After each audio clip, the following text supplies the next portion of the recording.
Hello guys, welcome back to this channel. In this today's tutorial, I'm going to show you how you can make your avatar dance on your Instagram story.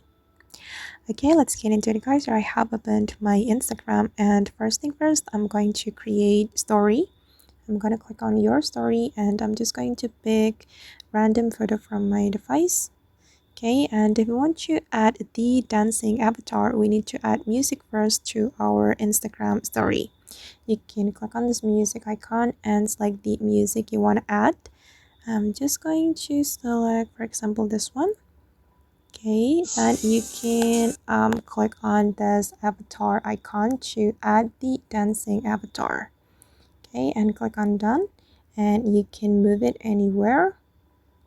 And I'm just going to zoom in like this. Okay, now it's done. Alright guys, and that's all the way to add dancing avatar to our Instagram story.